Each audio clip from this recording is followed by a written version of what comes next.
the last 25 years, changing the whole political dialogue in Colorado.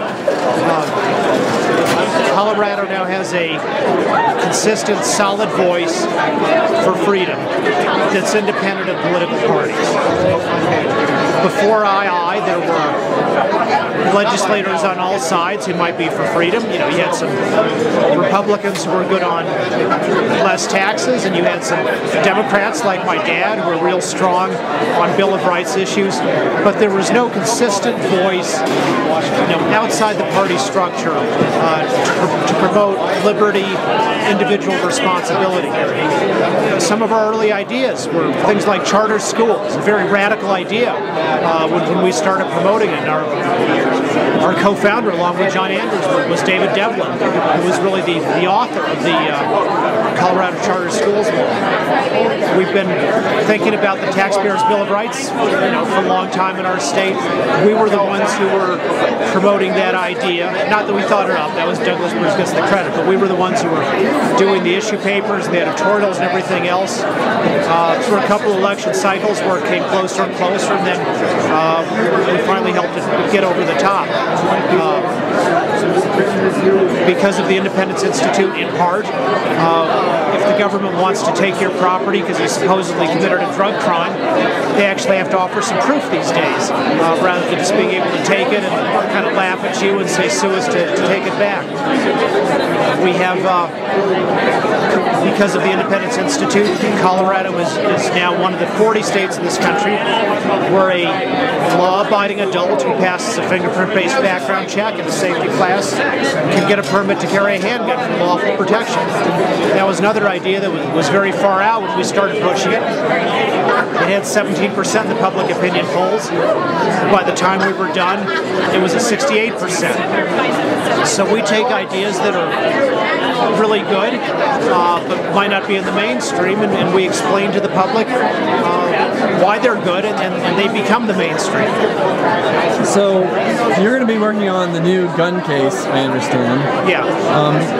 Is that your big thing for the year? Is there 2 or 3 issues that you'll be working on in terms of big projects? Or? Certainly my big project for the last couple of months has been the Independence Institute's amicus curiae brief in McDonald versus Chicago, which is the case that will decide whether the Second Amendment applies to state and local governments. We're not primarily a litigation organization, but when we do litigate, we tend to do it in a very serious and significant way, and at a very high quality level, and we've been generally pretty successful. You know, you can't always win. I mean, winning depends on having the right court, but at least we always take the issues as far as we can, making sure there's a very good, solid presentation. Is there a timeline for that already, or is that to be determined? Our amicus brief in McDonald versus Chicago is going to be filed on Monday, November 23rd, and then it's the turn of Chicago and their amici to file their briefs. We'll probably have oral argument of the case in February or March of 2010, and a decision from the Supreme Court by the end of the Supreme Court's term, which is roughly the 3rd week of June 2010. I am so excited about II reaching age 25. Conservatives have a lot more fun than liberals most of the time, and II demonstrates that over and over and over again. So it's good to be here. So what is your personal big project now and over the coming months?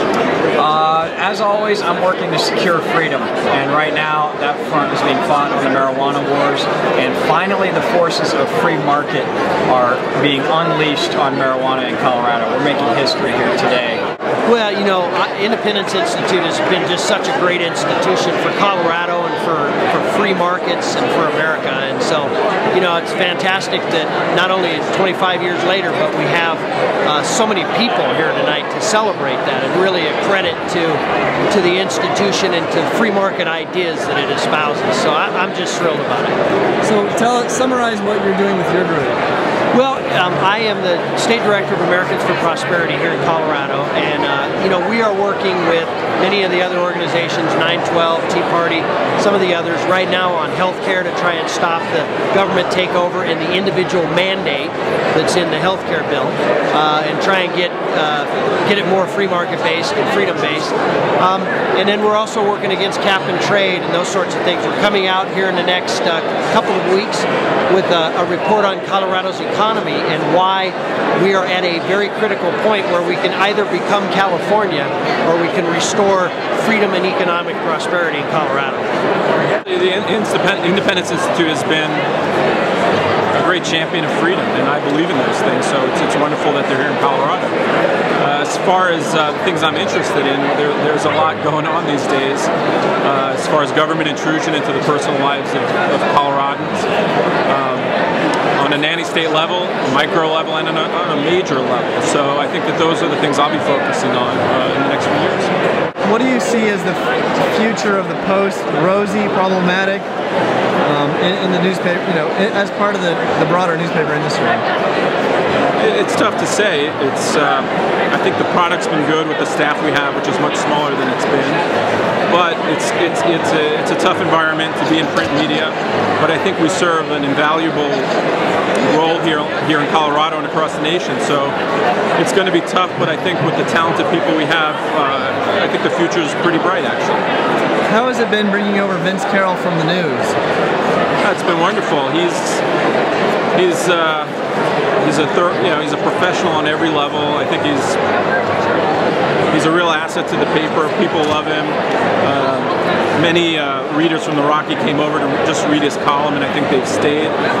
Personally, working right next to him, it's a lesson every day in how to conduct yourself and to think. I sit on the board with him, and I'm just ecstatic that he's there.